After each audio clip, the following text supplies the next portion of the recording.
Olá, meus queridos! Estamos de volta para mais um encontro. Hoje nós iremos estudar a competência tributária e a instituição dos impostos, além da Lei de Responsabilidade Fiscal. Nós iremos distinguir a competência tributária, identificar as peculiaridades e características da competência tributária e também reconhecer as leis decorrentes da Lei de Responsabilidade Fiscal em relação à instituição dos impostos. Começaremos com o conceito de competência tributária. Competência é poder. Competência tributária é o poder de criar tributos. A nossa Constituição e também o CTN estabelecem os tributos que podem ser criados pela União, pelos estados e distritos e também pelos municípios.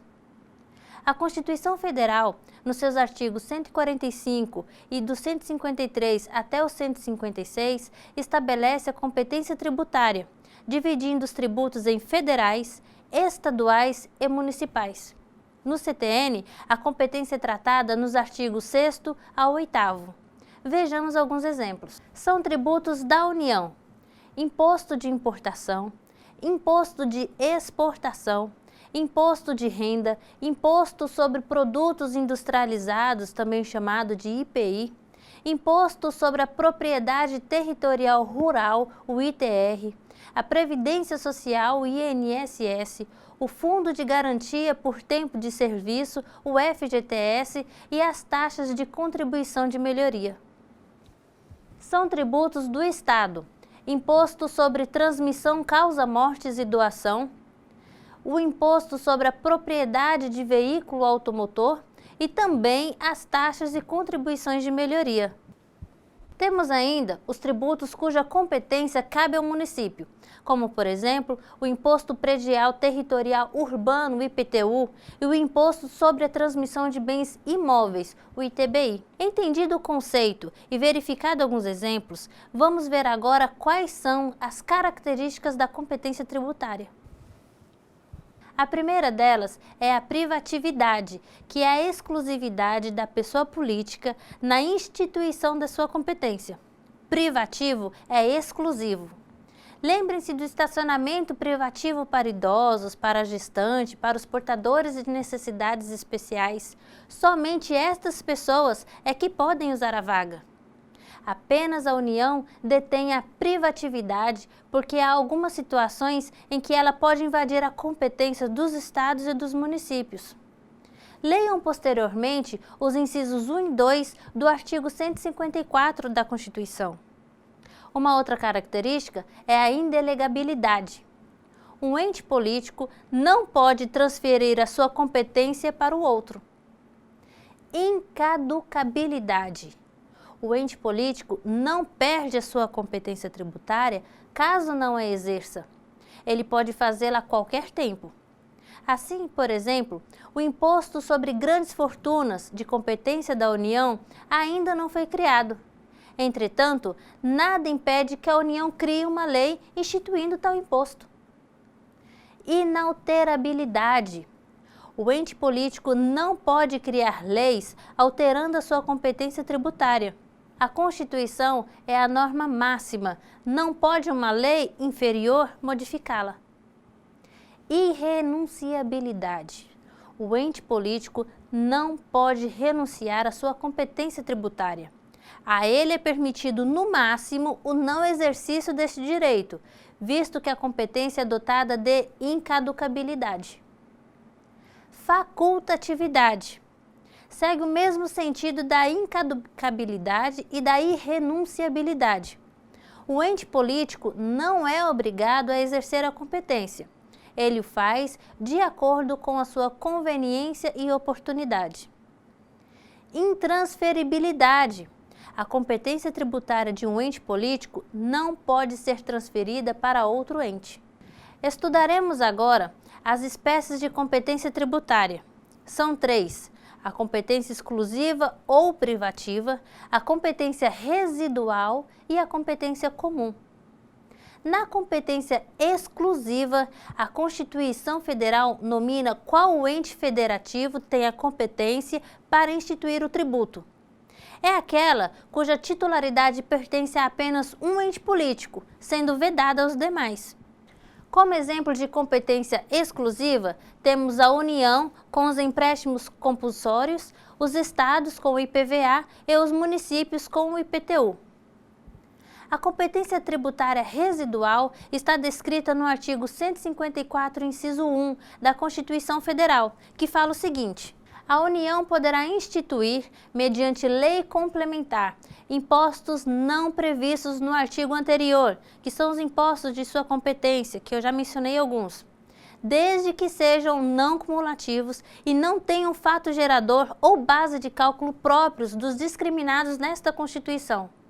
Em outras palavras, é uma permissão que a Constituição faz à União para instituir novos impostos, além dos já previstos na própria Constituição. Temos ainda a competência tributária comum, que está disposta no artigo 145, incisos 2 e 3 da Constituição. São as taxas e as contribuições de melhoria, que podem ser instituídas por qualquer um dos entes tributantes, União, Estados, Distrito Federal ou até mesmo os municípios. Estudaremos agora a instituição dos impostos e a Lei de Responsabilidade Fiscal. A Lei de Responsabilidade Fiscal estabelece uma série de regras que devem ser observadas pelos governantes a respeito das finanças públicas, em especial com os gastos e a prestação de contas. Caso tais regras não sejam cumpridas, o gestor público estará sujeito à imposição de penalidades. Estas penalidades são classificadas em institucionais, quando previstas na própria lei, ou de pessoais, quando previstas em outras leis, como, por exemplo, a lei que trata dos crimes de responsabilidade fiscal. Vamos a alguns exemplos? Dentre as sanções institucionais, nós temos a suspensão dos convênios de transferência de recursos da União ou dos estados para o governante que não criar lei para arrecadar tributos de sua competência, como, por exemplo, impostos, taxas e contribuições de melhoria. E também a suspensão da concessão de novas vantagens aos servidores, de criação de cargos e de novas admissões para quem exceder o limite de gastos com o pessoal. Como sanções pessoais, temos a perda de cargo, a proibição de exercer emprego público, o pagamento de multas e, inclusive, a prisão. Agora, quem que fiscaliza isso tudo? Será que tem algum órgão para isso? Sim, é o Tribunal de Contas da União, o Tribunal de Contas do Estado ou o Tribunal de Contas do município. Pessoal, esta lei é muito importante para nós porque revolucionou a administração de recursos públicos no Brasil. Ela equilibra as receitas e as despesas públicas, além de condicionar os gastos públicos à capacidade financeira dos entes políticos. Finalizamos a discussão sobre competência tributária. Iremos tratar agora das espécies tributárias. Iremos aprender a reconhecer as espécies tributárias, expressar o conceito de tributo e identificar as espécies de tributos. O conceito de tributo está expresso no artigo 3º do CTN e diz o seguinte: tributo é toda prestação pecuniária compulsória, em moeda ou cujo valor nela se possa exprimir, que não constitua sanção de ato ilícito, instituída em lei e cobrada mediante atividade administrativa plenamente vinculada. Portanto, o tributo deve ser pago em dinheiro, quando fala em prestação em moeda. É obrigatório, que é o conceito de compulsório. Surge independentemente da prática de alguma ilicitude, de algo contrário à lei. É preciso uma lei que o institua. E, por fim, é cobrado por meio de uma atividade administrativa vinculada a partir da ocorrência do fato gerador.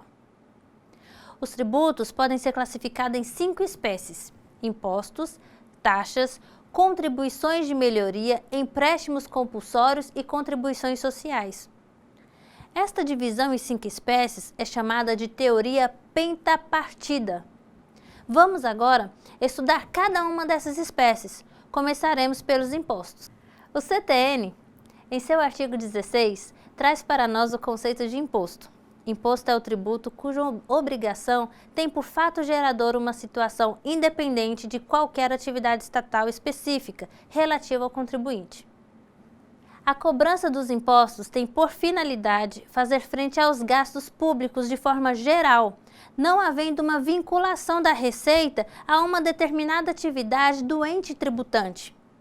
Os impostos incidem sobre a renda, como o salário e o lucro, e também sobre o patrimônio, o que inclui tanto os bens móveis quanto os imóveis.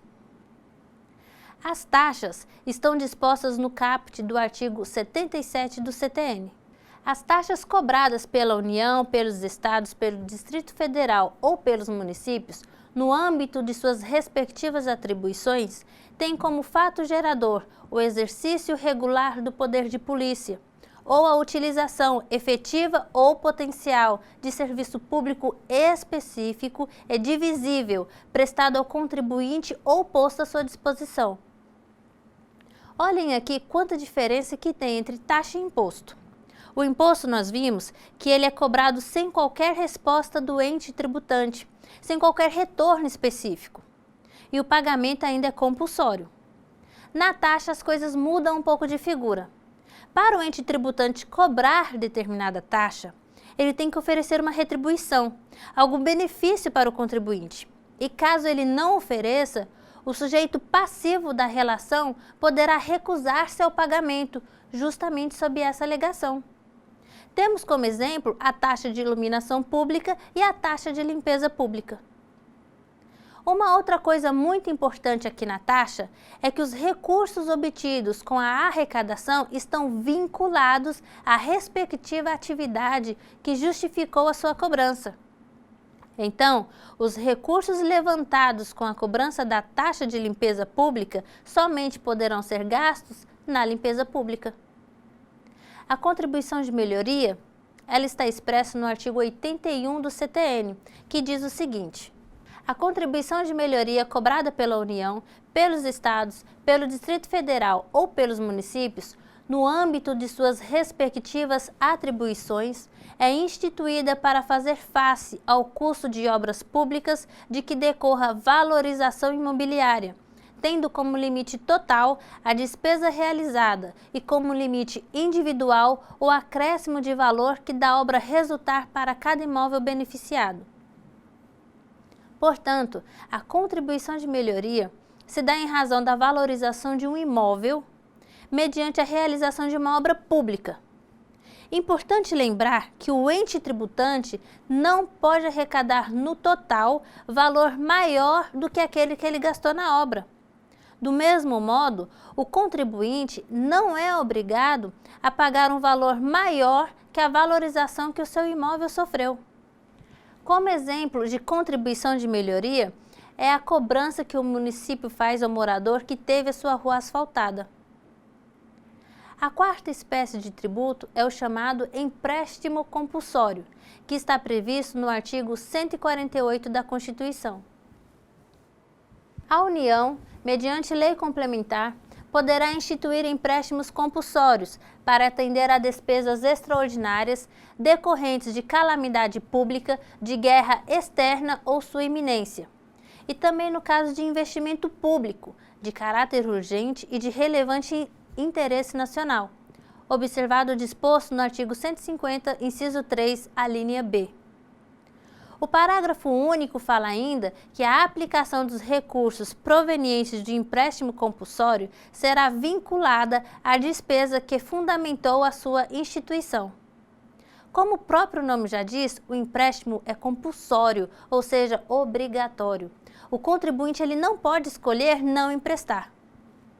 Entretanto, devem ser observados alguns requisitos. O valor será restituído ao contribuinte num determinado prazo. Somente a União pode cobrar este tributo. Este tributo é vinculado à situação que justificou a sua cobrança. Para que seja cobrado, é necessária a ocorrência de situações excepcionais, como calamidade pública e a guerra externa ou a sua iminência. Além disso, ele é instituído mediante lei complementar. Por fim, nós temos as contribuições sociais. A finalidade dessas contribuições é arrecadar recursos para que o governo possa intervir em determinadas áreas. De acordo com o caput do artigo 149 da Constituição, nós temos 3 contribuições: as contribuições de Seguridade Social, as de intervenção no domínio econômico e as de atuação nas categorias profissionais. As contribuições da Seguridade Social têm por finalidade garantir uma justiça social. Suas ações são destinadas a garantir direitos relativos à saúde, à previdência e à assistência social. Como exemplo, temos o INSS. As contribuições de intervenção no domínio econômico, chamadas de CIDE, têm por finalidade intervir em determinada área econômica, como, por exemplo, a CID Combustível.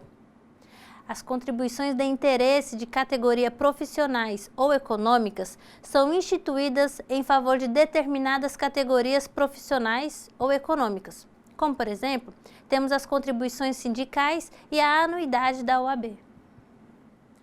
Vamos agora assistir a um vídeo que mostra para nós os principais pontos estudados até agora.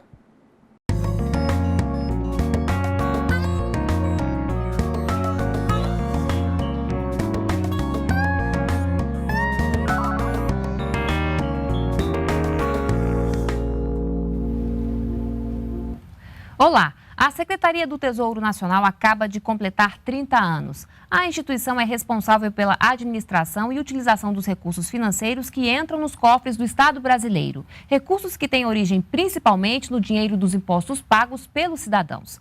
Para fazer um balanço dessas 3 décadas de atuação, nós convidamos Otávio Ladeira, secretário do Tesouro Nacional.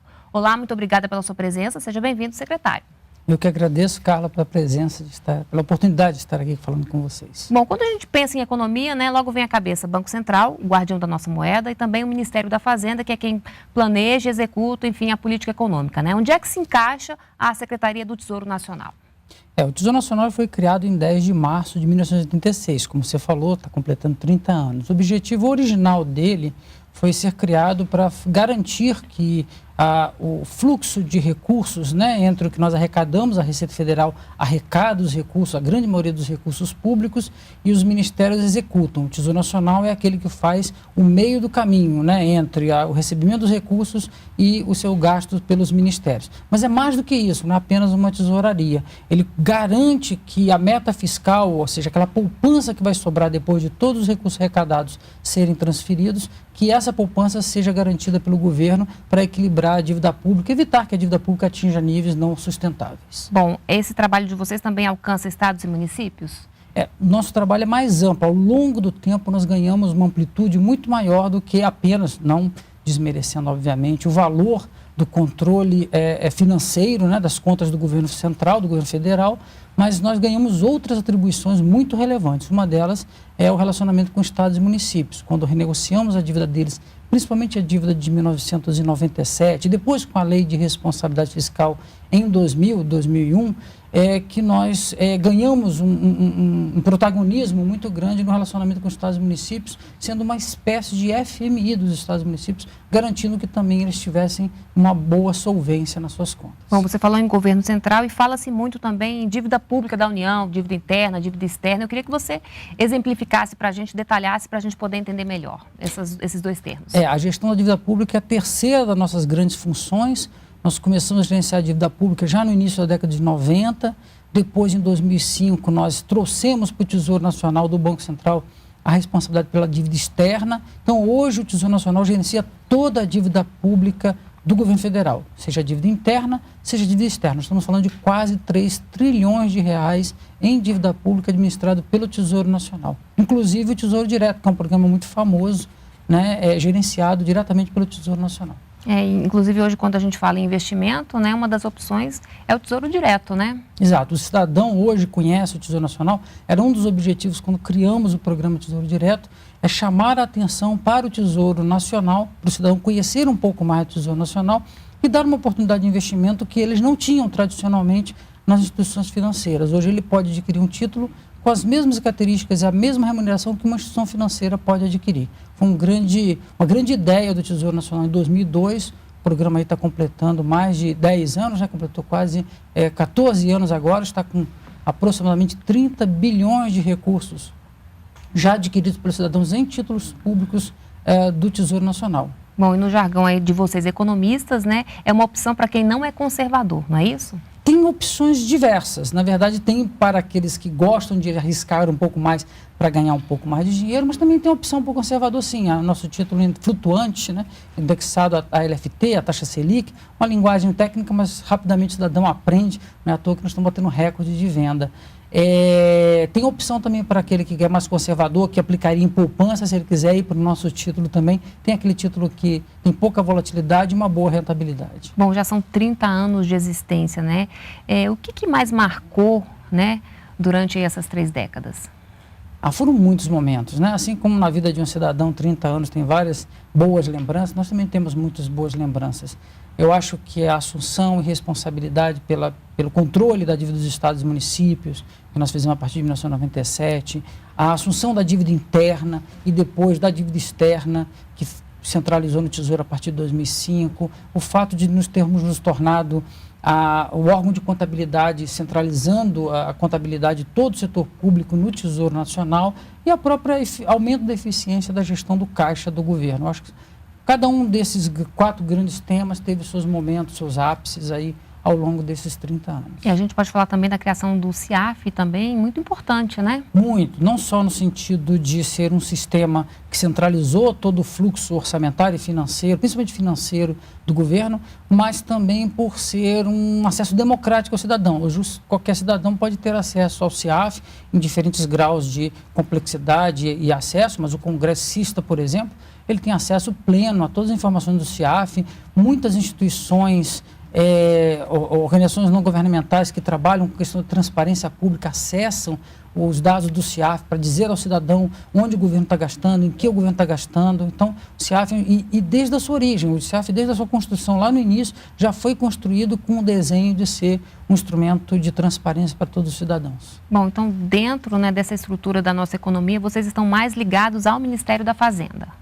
Nós somos uma secretaria dentro do Ministério da Fazenda, uma secretaria muito importante dentro da Administração Pública Federal. E quem é que faz parte, enfim, desse grupo de funcionários, enfim?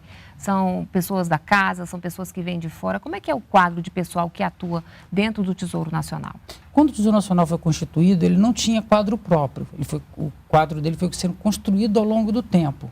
Hoje, a grande maioria, mais de 80% dos nossos servidores são da casa, nós somos uma carreira típica de Estado, uma carreira própria, né, que os analistas de finanças e controle, e ocupamos espaço também dentro do Ministério da Fazenda em outras secretarias. E temos colaboradores que estão conosco desde a nossa origem, pessoas do Banco Central, do Banco do Brasil, da Caixa Econômica, que nos acompanharam ao longo do tempo e nos ajudaram a construir a instituição. Mas a grande maioria dos servidores hoje são da carreira.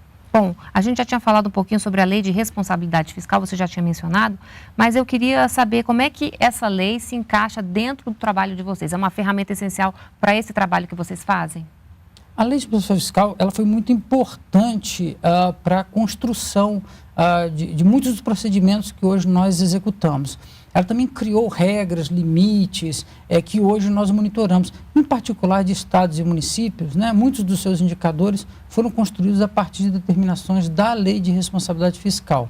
Nós também ela nos ajudou a robustecer o Tesouro como órgão central de contabilidade pública e como centralizador da gestão das dívidas internas e externas. Então, ela foi muito positiva para o Tesouro e nos ajudou muito no nosso trabalho. E se a gente trouxer para o nosso dia a dia, o básico é o quê? Você não pode gastar mais do que você arrecada. Ou seja, se você for criar um gasto, você tem que indicar a fonte, que é o que a gente faz no orçamento da nossa própria casa, né? Claro, embora hoje seja um grande desafio, né, para o governo federal de manter equilibradas as contas públicas, né, como nós estamos todos sabendo, é um desafio permanente, mas também é uma missão permanente nossa. Inclusive, na minha sala tem lá um quadro dizendo, aqui só gastamos o que arrecadamos, né? Então, é uma mensagem, quase um mantra, né, que nós utilizamos. Claro, o curto prazo sempre é desafiador, mas quando você tem isso forte em mente, o longo prazo ele costuma caminhar na direção que a gente deseja, né? Bom, a gente ouve muito também essa expressão, né? Qualidade do gasto público, né? O que significa isso na prática, né?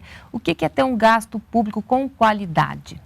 O Tesouro Nacional tem na sua missão, ele tem 3 grandes grupos, né? Um é o equilíbrio fiscal, como nós falamos aqui. O outro, a transparência, é muito caro para nós a questão da transparência das contas públicas. Como citei, o CIAF, um sistema que foi criado já com bastante transparência. E o terceiro é a questão da qualidade do gasto público. Nós trabalhamos muito essa questão da qualidade em todos os nossos movimentos.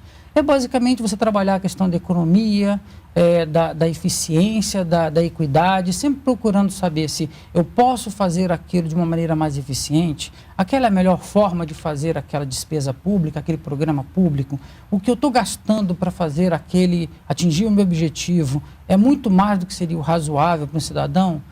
Nas priorizações das despesas públicas, essa é a melhor forma de nós distribuirmos os recursos, o tempo inteiro estar pensando e trabalhando processos, sequência de procedimentos para garantir que isso esteja na cabeça de todos os servidores do Tesouro Nacional e de preferência de toda a esplanada. Também faz parte do nosso mantra, a qualidade do gasto público. Bom, e como é que a modernização e a tecnologia ajudam vocês, né, nesse trabalho?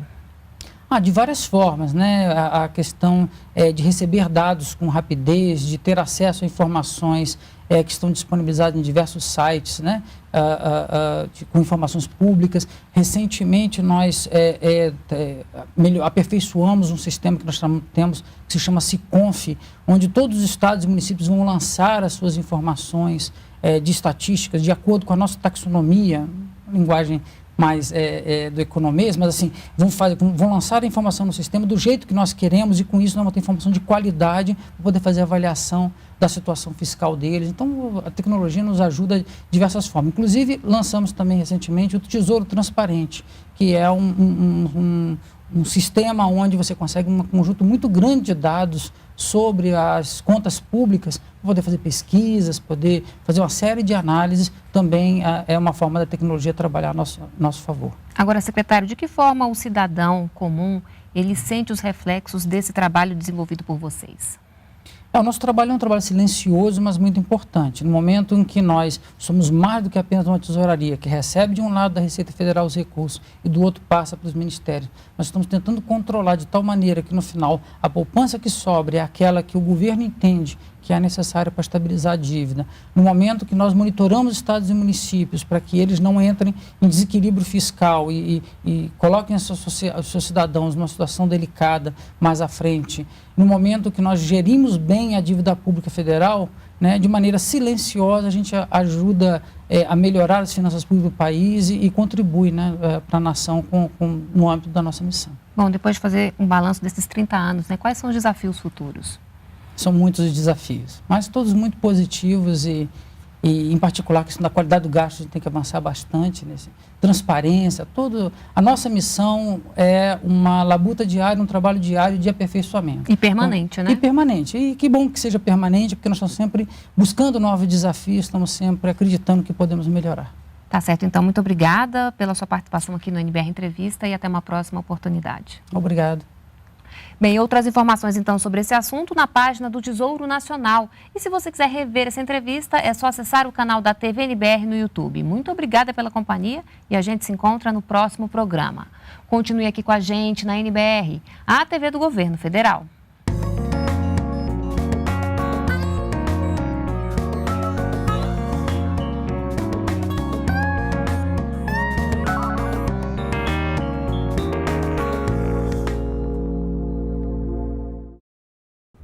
Olá pessoal, estou de volta para a gente resolver mais algumas questões. Lembrando mais uma vez que eu vou ler com vocês a questão, depois eu vou dar o tempo de 1 minuto para vocês responderem. Lembrem-se também de anotar as dúvidas para a gente debater no fórum. Vamos começar? Primeira questão, sobre a competência tributária, é incorreto afirmar: o ente público não pode transferir a sua competência para outro.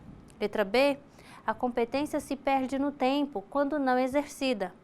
Letra C, a privatividade da competência cabe apenas à União. E letra D, os entes políticos não podem criar leis que alteram a sua competência tributária. 1 minuto.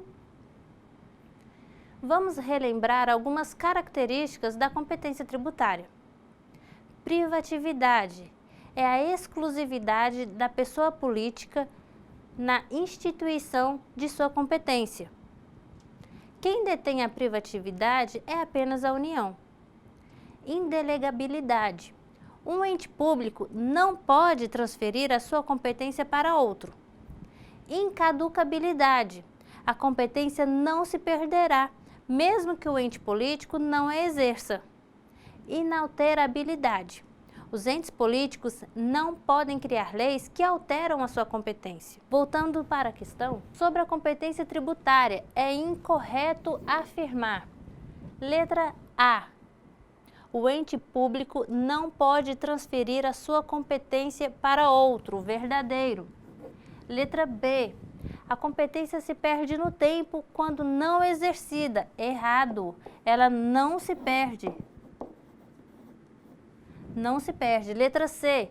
A privatividade da competência cabe apenas à União, correto. E os entes políticos não podem criar leis que alteram a sua competência tributária, correto também. Marcaremos então a letra B. Questão 2. Espécie de competência tributária onde a Constituição não estabelece discriminação entre os entes tributários, podendo qualquer um deles instituir certos tributos no âmbito de suas respectivas atribuições. Letra A, competência tributária alternada. Letra B, competência tributária exclusiva. Letra C, competência tributária residual. E letra D, competência tributária comum. Nós temos 3 espécies de competência tributária: exclusiva ou privativa, residual e a comum. A competência exclusiva é aquela que é de titularidade exclusiva de determinado ente político, sendo vedado a qualquer outro. Por exemplo, apenas os estados podem instituir o IPVA. A competência residual é aquela que é exercida pela União para a criação de novos impostos, desde que esses impostos não estejam previstos na Constituição. Na competência comum, não há uma discriminação entre os entes quanto à instituição desses tributos. Como, por exemplo, nós temos as taxas e as contribuições de melhoria. Vamos voltar para a questão. Espécie de competência tributária onde a Constituição não estabelece discriminação entre os entes tributários, podendo qualquer um deles instituir certos tributos no âmbito de suas respectivas atribuições. Não estabelece discriminação. Qual competência que é? Letra D, competência tributária comum. Questão 3, são características dos tributos, exceto. Letra A, deve ser pago em dinheiro. Letra B, é obrigatório, não depende da vontade do contribuinte. Letra C, a obrigação de pagar pode decorrer ou não de uma lei. E letra D, é cobrado por meio de uma atividade administrativa vinculada, obrigatória. Um minutinho para vocês responderem. Pessoal, o artigo 3º do CTN traz para a gente o conceito de tributo.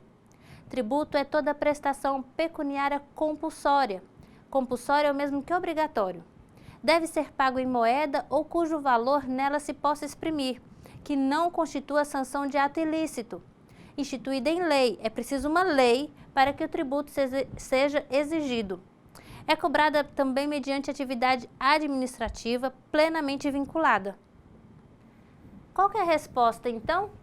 São características dos tributos, exceto. Deve ser pago em dinheiro, correto. É obrigatório, não depende da vontade do contribuinte, correto também. A obrigação de pagar pode decorrer ou não de uma lei. Está errado? Ela deve decorrer de uma lei. E letra D, é cobrado por meio de uma atividade administrativa vinculada obrigatória. Correta. A questão está pedindo a incorreta. Letra C. Questão 4. Assinale a alternativa que não corresponde a uma espécie de tributo. Taxas, multas, contribuições de melhoria ou impostos. Qual a alternativa que nós iremos marcar? Letra B, multas. Vamos para a nossa última questão. Questão 5. Sobre as contribuições de melhoria, é incorreto afirmar. São cobranças feitas pelo ente político para fazer face ao custo de obras públicas de que decorra a valorização imobiliária. Letra B. Tem como limite individual o acréscimo de valor que da obra resultar para cada imóvel beneficiado. Letra C. Tem como limite total a despesa total realizada pelo ente tributante. E letra D. Consiste no empréstimo de determinada quantia feita pelo contribuinte a fim de financiar alguma obra de melhoria. O artigo 81 do CTN dispõe que a contribuição de melhoria é instituída para fazer face ao custo de obras públicas de que decorra valorização imobiliária, tendo como limite total a despesa realizada e como limite individual o acréscimo de valor que da obra resultar para cada imóvel beneficiado. A questão 5 apresenta 4 alternativas a respeito da contribuição de melhoria e pergunta qual delas é a falsa. Vamos analisar. Letra A. São cobranças feitas pelo ente político para fazer face ao custo de obras públicas de que decorra a valorização imobiliária. Correto. Letra B. Tem como limite individual o acréscimo de valor que da obra resultar para cada imóvel beneficiado. Correto também. Letra C. Tem como limite total a despesa total realizada pelo ente tributante. Correto. E letra D. Consiste no empréstimo de determinada quantia feita pelo contribuinte a fim de financiar alguma obra de melhoria. Errado. Não se trata de um empréstimo. O dinheiro ele não será devolvido. Marcaremos então a letra D. E aí, acertaram tudo? Não se esqueçam de resolver as atividades do seu livro didático. Um abraço e até a próxima aula.